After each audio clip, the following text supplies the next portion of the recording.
it's always a deep, deep dive into what we can be better at, looking ourselves in the mirror and responding to the mistakes that we've made and also to the successes that we've had. And so it's no difference here. It's about how we respond, how we are approaching it, and how bad we want to grow, how bad we want to better ourselves. And so that's the mentality moving forward. And obviously, that has to be done together as a unit. Well, you got to give credit to them too. That's a really good football team, and you don't come out and play your best game against the guys that they have and the coaches that they have. It's going to look like that. And so we got to coach better, we got to play better, and we got a lot to clean up. Hey y'all! Today, of course, it's Matt Rogers on the Honorable Mention podcast. Today we have Jeff Warren for the post-game wrap-up. Keep it honest right after the game, of course. Man. Wow. And first time we decided to do this, and it was a lot of humble pie to be served around, Jeff. And, yes. Of course, Jeff, just before Jeff get into it, we have a discussion. I guess maybe we'll title this one Humble Pie, because there's a lot to dole out. It's a great title. It's a great title, buddy. Seriously, it's a great title. I mean, they got steamrolled in the trenches. They were outcoached in just about every phase of the game.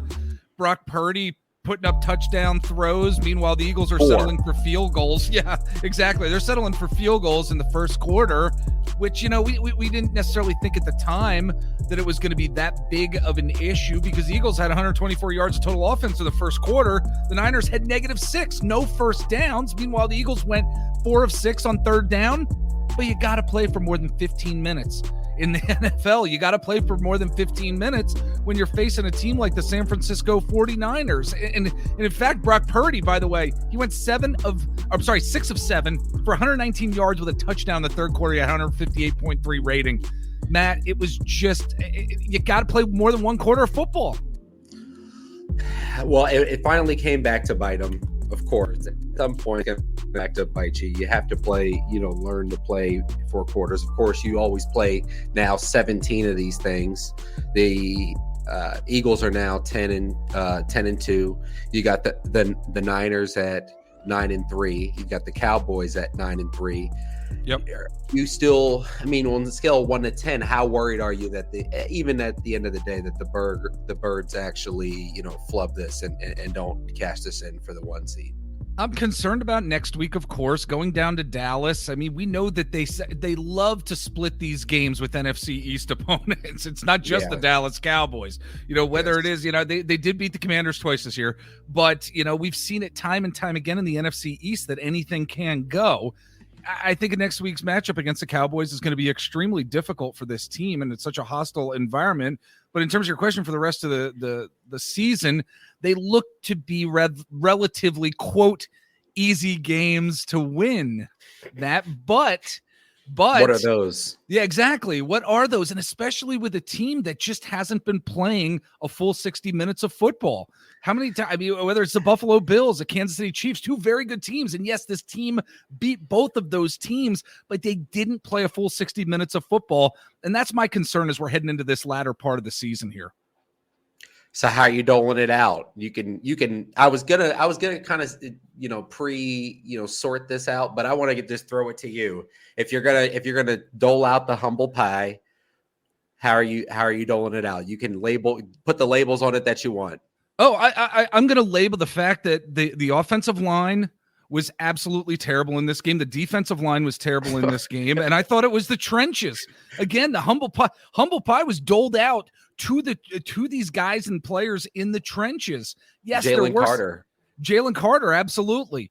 I mean, even Jason Kelce at times. We saw him whiffing on some plays too. I mean, this has been sweat. I mean, McCaffrey wiping his forehead and saying first down. Absolutely. When he's getting wham blocked. I mean, it's rough. Josh Sweat has been penalized a decent amount over these past few weeks here, as we know, Matt, and he hasn't been playing the most disciplined football.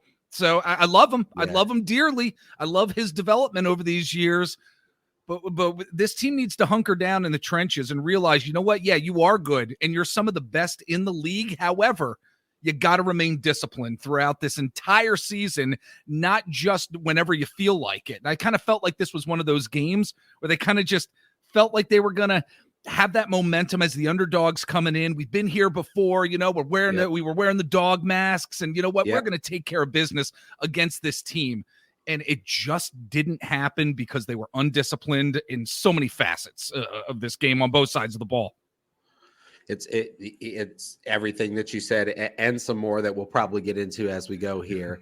How do you think that this loss affects linebacker? We were getting just terrorized. I mean, those. I'm sorry, I don't mean to laugh. Did they exist? Morrow. Not good. I don't know if I've seen a player be so. I mean, back to the Byron Maxwell days. I've got to have a player that the other team just says you shouldn't be on the field, and they just go at you no matter what the damn down and distance is. We're going right at this. Hate to rip them, but. I mean, am I wrong? No, you're not wrong at all. And I hate using the phrase they deserve to be ripped, but they were terrible. Christian Ellis got the start over Zach Cunningham, who we know has been nursing an injury. George Kittle was killing Ellis in the middle of the field. Like you said, Nicholas Morrow was getting destroyed in the middle of the field, not understanding who needed to be covered and where certain players, especially Christian McCaffrey, where he was going to be. And I think what's interesting is that Jeff, I cut you off. I'm sorry about that. And we ever having a minor technical difficulty. It happens. Shaq Leonard and his potential decision to come to the Cowboys or the Eagles. And I cut you off. So keep going where you were going with that. Well, I was going to say that, with what we saw in this game, I wanted to reference our good friend of both of our podcasts, Jeff Kerr from CBS Sports. I think he put out a tweet that said something along the lines of the Eagles need Shaq Leonard more than Shaq Leonard needs them at this point. And we could really see that. It's interesting. It's a very interesting point of view, especially after the loss. Did he put it out before or after the loss? I think it was during the game. I think it was during the game as Christian Ellis. As Christian Ellis and Nicholas Morrow were just getting absolutely chewed up. I mean, whether it was in the run game, whether it was in the passing game as well. I mean, this is a San Francisco 49ers rushing attack that put up 146 total rushing yards. Christian McCaffrey ran the ball 17 times for 93 yards, 5.5 yards per carry, 1 touchdown. Deebo Samuel, he only carried the ball 3 times, but he scored, and he had 22 total yards, averaging 7.3 yards per rush. And it goes to show that the linebacker 7.3 yards per. Yes. Hold on. Just for the listeners, Jeff, you just said 7.3 yards a carry. Yes. For Deebo Samuel. You don't win that game. You don't win that game anywhere. Exactly. And it was really, I don't care what Jalen's doing. Right. Exactly. He could be Superman out there, but when you have Christian McCaffrey and Deebo Samuels absolutely chewing up your linebacker core, it's amazing to me how, yes, this is the first time too, and maybe it could be an overreaction what I'm going to say here, but it was the first time I said, man, I really miss TJ Edwards. I really miss TJ Edwards doing what he did. And over Ellis. Yes, sure. Absolutely. TJ Edwards had a pretty good year, by the way, with Chicago Bears. He's doing pretty well.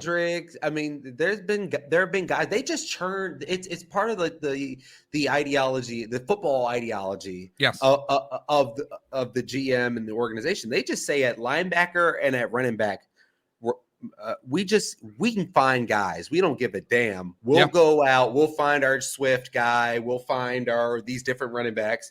And today the Niners made them pay for it, and kudos to them for it. They beat the hell out of the Eagles. Absolutely. Because what do good football teams do? They find the weakness of the other team, and they expose it and expose it and expose it, and they say, come back at us.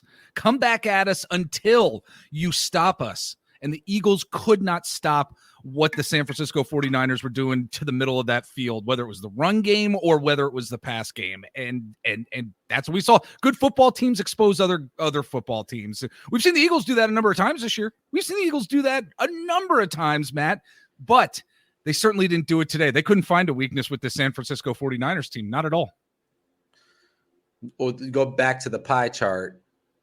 It's a 50-50-ish proposition, but what are the chances he goes to the Cowboys, and what are the chances that Shaq Leonard goes to the Eagles? No. That's fine. No, but yeah, what are the chances? I think at the end of the day, it all comes down to what Shaq Leonard really wants. Does he want to go to a team that can really progress and has shown that they can progress through the playoffs and is a real contender to get a title? You're not going to convince me. As well as Dak Prescott is playing, do I think it's all MVP caliber stuff? Not necessarily, but do I think the Cowboys are going to be anywhere near where the Eagles could be in terms of their postseason? No, I don't. The Cowboys have not proven any year at all that they are able to get to that next level, that they are able to get to that next echelon in the playoffs. So right. I would think that Shaq Leonard would look kind of take a look and say, I think it would be more probable for the Philadelphia Eagles to get to, or even further in the postseason, I should say. I don't want to start using Super Bowl after getting their asses kicked at needing your position. Yes, he can say, I was the piece. I was the piece. Exactly. I was the piece. I was the savior for this defense this season, toward the latter part of the season and into the postseason. Who could say he was lying? Exactly. After what we saw tonight. Exactly. I think that is a great way to think about it as we're moving forward here. Yeah. It's crazy. I mean, they didn't do this on purpose, but it would be an interesting part of the story. All teams, right. Good teams, great teams have these stories, and every so often, people don't go 15-2 or 14-3, 13-4, and things go okay. Exactly. There's been a time or two. Exactly. Yep. You're absolutely right. I do find it interesting too, Matt. I know as we're moving along in the show here, I'm not sure if it was necessarily one of the topics you wanted to get into, but the fans. Go ahead. The fans booing the team at halftime. I know they didn't put up great numbers in the second quarter, but I'm a boo guy. Yeah, absolutely. So am I. If a team is playing like how many times have we booed the Sixers over the years, by the way? Okay. Oh, I've booed the Sixers a lot. Yeah. And when it's rightfully deserved. But this was a 10-1 team. They absolutely okay, I'm talking at halftime, folks. Leave the third and fourth quarters out of here, okay? Yep. First quarter, they absolutely dominated. Second quarter, things started falling apart for the team. But this at the time was a 10-1 team where right. Who had done this? It's not like the New York Jets are in front of you. You're not starting Trevor Siemian. You're not trying to just find something. It was a bad day. It was a bad game. And I think that's what we really need to do from a more macro standpoint with this, Matt, is that those boo birds that came out at the half, it was absolutely, in my mind, it was absolutely uncalled for. And yet this isn't a homer thing by any stretch, because I am critical of teams in this city continuously, especially on my podcast. There was no call for that at all.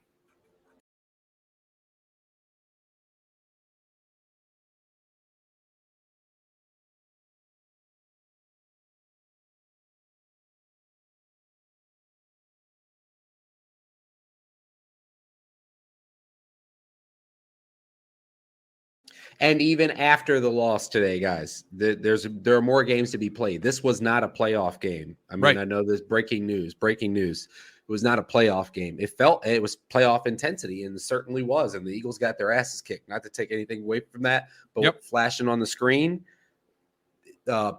probability to get the 1 seed, 53.9 Eagles, 36% still, even after beating the Eagles, because the Eagles have a lighter road. They in the stretch of the Cowboys, the Chiefs, the Bills, and the Niners, they went 3-1 in that stretch. Yeah. So they have a lighter stretch down the road, but like we were saying earlier, Matt, they can't let the foot off their gas. They just can't. And they have to realize that even the quote gimme games, they have 2 New York Giants games left to play that they probably think, and us Eagles fans probably think, those are gimme games. You have to figure out how to lose. Exactly.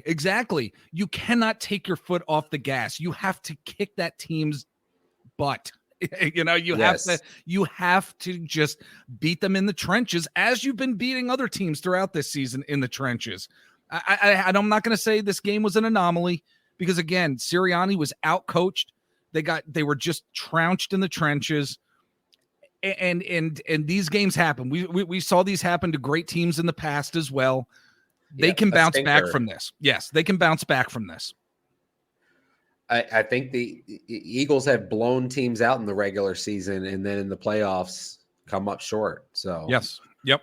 Enjoy the evening, San Francisco. You have more regular season games to go. Exactly. Yep. I think, and if we may see each other again. Yes, it'll be fun. That would be. Yes. So what? I mean, did it just come off weird to me? But why did they? Yeah, Jalen Hurts running in off the field. The Eagles could have called a timeout. They go for it on the 4th and 1 with Mariota. In that situation, that's a do or die 4th and 1. I mean, again, you're going for it on the 4th, so it's a turnover on downs. We barely got it by like a chin hair, but there were just these situational things like the slow pace of the offensive tempo. Did you feel like we just got totally outcoached as well? Oh, absolutely. Yeah, absolutely. It was totally outcoached. You talk about that the Mariota, the brotherly shove with Mariota. That was stubbornness. It was absurd. Yes, it was stubborn. It was saying, you know what, our system and what we have been doing, it doesn't matter who's back there. Our system is going to work. This brotherly shove, this tush push is going to work with whatever quarterback we have out there. Therefore, we're going to do it. We're going to do it with a Marcus Mariota figure. And he almost didn't get it, guys. Exactly. Because Marcus Mariota is not squatting 800 pounds or whatever it is, you know, that Jalen does. So it was stubbornness, I think, from a coaching standpoint. And I think there was a lot of stubbornness throughout the game from Nick Sirianni, from Sean Desai, Brian Johnson as well. I think there was a lot of stubbornness. Could have been one of the reasons why they really lost this game too, because they were completely outcoached. You think the days of Bradbury and Slay being a top flight duo, are they behind us quickly? I mean, that was a quick trip. I think so. If it's over. I think so. I mean, Matt, you were on the Philadelphia Sports Table podcast show with me a number of times doing Eagles post-game analysis. How many times have we talked about the fact that, you know, James Bradbury has been looking slower this season? Darius Slay hasn't necessarily been making the type of plays that he's made in his past. I mean, these gentlemen are getting a little bit older here, and they've got some wear on them, and they killed. They did a great job last season, but that's in the rearview mirror at this point. You know, I think the days of them being the best cornerback duo in the NFL are probably coming to an end in the very near future, if it's not already there. Oh, I don't know if they were Jalen Ramsey and the Dolphins. That's true. Yeah. Howard. They were one of the top, but I don't know if right now, obviously prisoner of the moment, the answer is no, but right. I don't know. I've been saying Slay is due, and rent's been due for Slay. You know, he's behind. Absolutely. I mean, look, I was talking to a good friend of mine doing our Eagles Niners preview podcast, and I said, look, Brandon Ayuk, he has developed tremendously over these years, and he has done some amazing things on the field this year. And he was targeted 7 times. He caught 5 balls for 46 yards and a touchdown. Not the greatest day from a stats perspective, but when his number was called, he performed and did what he needed to do for his team in that moment in the game. And then, of course, Deebo Samuel, he's just insane.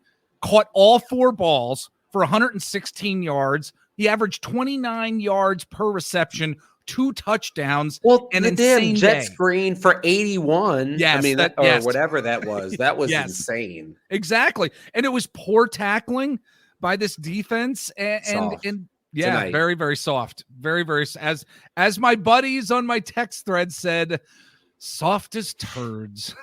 You know? Sorry, buddy. Had to say it. Gosh. Sorry. Yeah. Well, hey, there's other words used to say the same thing. Exactly. Tonight. Yes. Absolutely. So Jalen in the regular season now, in the last 30 starts, Jalen is 27-3. How do you feel about the next one against the Cowboys? Again, it's going to be, like I said at the top of the show, I think it's going to be tough. I think it's going to be tough going down to Dallas.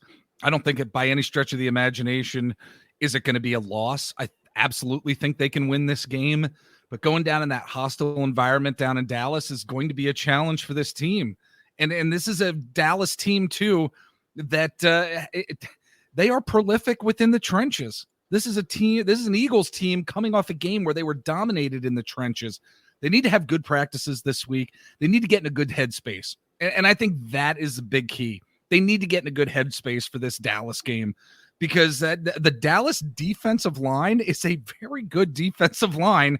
And we have not seen this Eagles offensive line's best, especially over the past couple weeks here, and certainly after this game too. So I think it's going to be a tall task. I think they can do it. I think they can pull it out, be a close win if they do. But I mean, never say never in this league. That's what I'm saying. If you had told me the New York Jets are going to beat the Eagles, game, exactly. So I think it's possible for them to win for sure.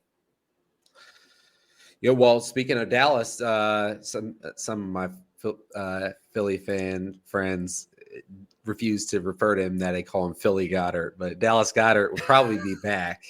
How big do you think that is? Do you think that that'll be earth, shattering to change the world for the Eagles offense, or they have other bigger problems and they're missing Dallas Goedert? Yeah, I think there are other glaring problems. I think it'll be helpful. I don't think it's going to be earth shattering by any stretch.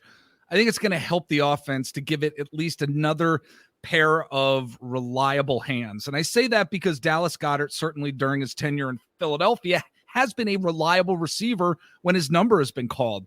I think this season, and the lack of yardage, the lack of touchdowns. I mean, he had a lack of touchdowns last season as well, but I think the lack of his quote involvement from what we see as fans isn't necessarily going to put this offense over the edge, but I think it will be very helpful for him to be out there as a guy who is able to get some chunk yards when they need them on third down, or if it's 2nd and 6, 2nd and 8. Dallas Goedert has come up in those moments for this team and for this offense too. So I think his hands are going to be helpful when his number is called. He's not a guy who drops a lot of balls. We've seen Dallas Goedert over the years. I think he's going to be helpful, but I don't think it's going to be earth-shattering, and that is based on how this offense is currently run.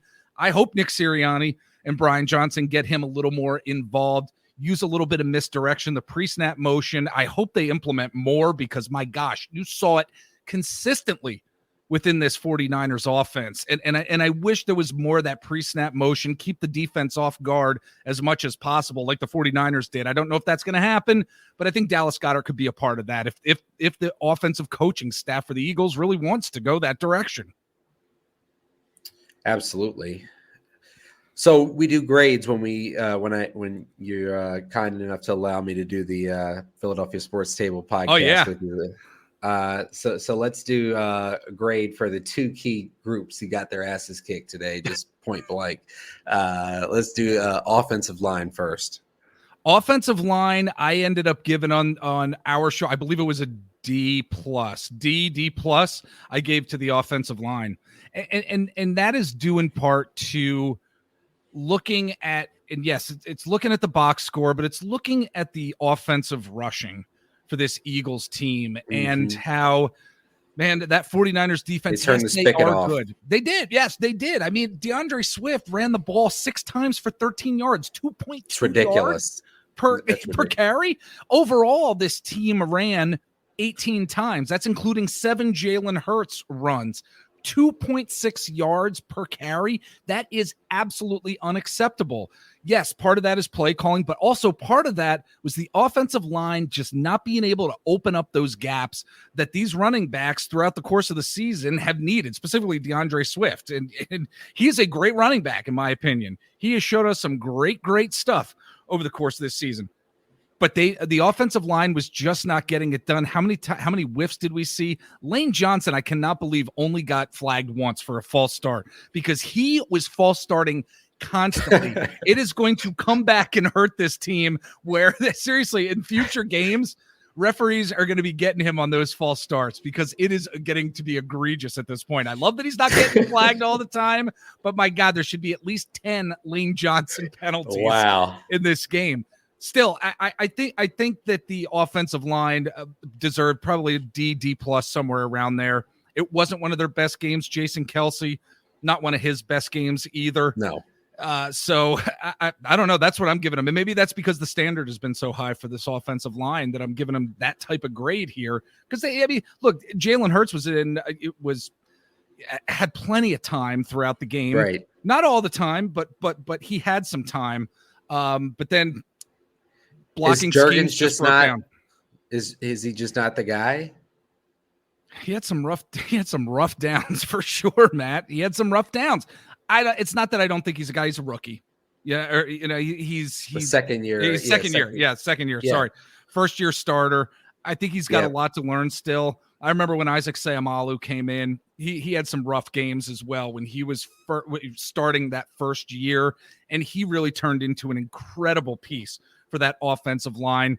I don't think we pull the plug on Cam Jurgens. Yes. Yeah. He was very, very steady. So B- B- kind of guy, but you knew what you're going to get with Seumalo. Absolutely. Down in and down out. Absolutely. So I'm going to give him a D actually this week. That's what I'm giving the offensive line. Well, I'm with you on the D. By the standard, you mentioned by the standard, you and I have talked about on Philadelphia Sports Table podcast. I remember one time specifically after the Eagles just ran over the Packers. I think they ran for damn near 300 yards that night. By that standard, it's a D-. I mean, it's like the opposite. It's 2.6 yards a carry. You said 2.3 yards a carry. It was awful. It was 2.6 yards for the entire team. DeAndre Swift was 2.2 yards per carry. Yeah. It's just absurd. Nah, I'm just going to give it an F. Sorry. Okay, there you go. Okay, you got to come back. You got to do this class again. I'm sorry. Upon further review, there you go. Nah. Well, okay. Do you think that the defensive line, do they pass the class? No, not at all. Not at all. Look, it is a very stout offensive line that the San Francisco 49ers have. It's a very stout offensive line, but I'm tired of the lack of sacks in recent weeks too. 2 sacks, 4 tackles for a loss, but 3 quarterback hits in this game. That's it. That is unacceptable. That is unacceptable to me. And by the way, Fletcher Cox, he had 2 of those 4 tackles for a loss. They're just not getting back. There's no reason that he should be the guy making the splash plays on this team. That's a great point, too. It's a great point. Milton Williams, who we have loved watching his development, did not have a great game. Where was he? At all. Exactly. In the wash. Good. Yes. All these wham blocks. I mean, they were drawing it up to brutalize guys. Yep, they were. Nothing Sean Desai was throwing at Brock Purdy and that offensive line for the 49ers was doing anything. They weren't penetrating the man coverage at all. Was horrible. Yes. Yep. It absolutely was. So, in all honesty, they get an F for me. Defense, and I rarely give this Eagles defensive line, a very stout defensive line with a lot of talent on it, a grade like this ever. I don't think I've ever given defensive line an F, but I gave him an F this week. This is one of those. And maybe those are the kind of things that lead to a team. I mean, if you think back, the Eagles with Nick Foles to finish out the season didn't have their best games, and other great seasons that the Eagles have taken big losses. Are you worried that the Eagles don't finish this off and that they're going to be a wild card team? No, I don't think so. I think they will. Like I said, I do think they're going to end up getting it together. Even if they lose to the Dallas Cowboys, I think actually a loss to the Dallas Cowboys would really get their butts in gear in terms of meeting the moment. Because I think there's something that this team has done, especially with Jalen Hurts at the helm. This team has met the moment a number of times. And even in the Super Bowl, you had Jalen Hurts meeting the moment, and it was the defense that ended up failing. It was the defense that couldn't make a stop at all in the second half of that Super Bowl. Again, this team is now a 10-2 team. The sky is not falling. This team has met the moment a number of times, whether it's the Buffalo Bills, Kansas City Chiefs in Kansas City against Andy Reid and a prolific Patrick Mahomes, who certainly isn't having the best season. But like I said, this team meets the moment. I think they have the opportunities to do that, especially in the playoffs this year. Absolutely. Anything else you want to share about the game or what we should look forward to with you and your podcast? You going to be on the local television again soon again? Oh, I have no idea if our local news station, Channel 69 News, WFMZ, I have no idea if they're going to be reaching out to me. If folks want to follow us, they can certainly go to PhiladelphiaSportsTable.com. That's where we have all of our shows in case anything happens to your feeds on Apple Podcasts, Spotify, iHeartRadio, wherever you listen to us at. And we are on Twitter at Philadelphia PST. However, been getting on Threads, doing some stuff over there, kind of taking a little bit of a little bit of a break, and a little bit of necessary break from Twitter, Matt. Well, that place doesn't exist anymore, though. What place are you talking about? Exactly. Well, it's such. They demolished that building, dude. It really is. Like the rubble is there, but I'm still kind of just trying to navigate you're my way through the rubble. Everybody's got like a dumpster. Exactly. It's like the nuclear wasteland, but it's like, hey, that's Las Vegas. Remember over there, the casinos. People can follow me on Threads if they want at Mr. Jeff Warren, and we're gonna keep putting out our Eagles postgame podcast. Actually, I say that, and meanwhile, I've got a vacation coming up with my family. I'm actually going to be missing 2 Eagles games in a row: the Dallas game, and then the following game. We got a cruise down the Caribbean we're looking forward to. So, I'm going to be a much-needed family vacation. But, dude, I appreciate you having me on, buddy. It's been a great time. It's been fun. It's always great talking with you. Absolutely. Look forward to seeing you again. Great to actually get to meet you at the preseason game, by the way. And the Colts preseason game. Thank you, buddy. Yes. Thank you. Yeah. Take care. Take care, my man.